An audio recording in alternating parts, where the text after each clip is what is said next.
بسم الله الرحمن الرحيم نون والقلم وما يسطرون ما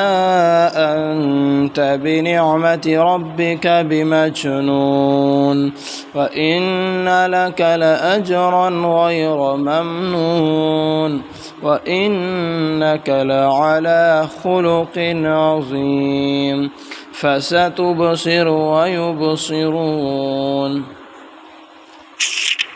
بأيكم المفتون إن ربك هو أعلم بمن ضل عن سبيله وهو أعلم بالمهتدين فلا تطع المكذبين ودوا لو تدهن فيدهنون ولا تطع كل حلاف مهين هماز مشاء بنميم مناع للخير معتد أثيم عتل بعد ذلك زنيم أن كان ذا مال وبنين إذا تتلى عليه آياتنا قال أساطير الأولين سنسمه على الخرطوم إنا بلوناهم كما بلونا أصحاب الجنة إذ أقسموا ليصرمنها مصبحين ولا يستثنون فطاف عليها طائف من ربك وهم نائمون فأصبحت كالصريم فتنادوا مصبحين أن اغدوا على حرثكم إن كنتم صارمين فانطلقوا وهم يتخافتون ألا يدخلنها اليوم عليكم مسكين وغدوا على حرد قادرين فلما رأوها قالوا إنا لضالون بل نحن محرومون قال أوسطهم ألم أقل لكم لولا تسبحون قالوا سبحان ربنا إنا كنا ظالمين فأقبل بعضهم على بعض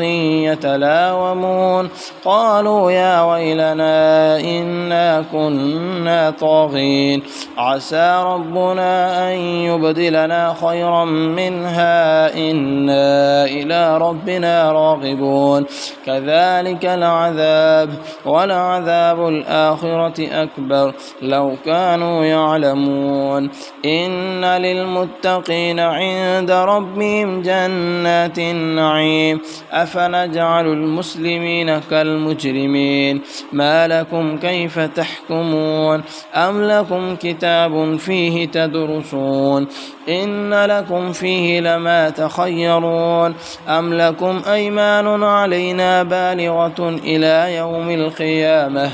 إن لكم لما تحكمون سألهم أيهم بذلك زعيم أم لهم شركاء فليأتوا بشركائهم إن كانوا صادقين يوم يكشف عن ساق ويدعون إلى السجود فلا يستطيعون خاشعة أبصارهم ترهقهم ذلة وقد كانوا يدعون إلى السجود وهم سالمون فذرني ومن يكذب بهذا الحديث سنستدرجهم من حيث لا يعلمون وأملي لهم إن كيدي متين أم تسألهم أجرا فهم من مغرم مثقلون أم عندهم الغيب فهم يكتبون فاصبر لحكم ربك ولا تكن كصاحب الحوت إذ نادى وهو مكتوم لولا أن تداركه نعمة من ربه لنبذ بالعراء وهو مذموم فاجتباه ربه فجعله من الصالحين وإن يكاد الذين كفروا ليزلقونك بأبصارهم لما سمعوا الذكر ويقولون إنه لمجنون وما هو إلا ذكر للعالمين.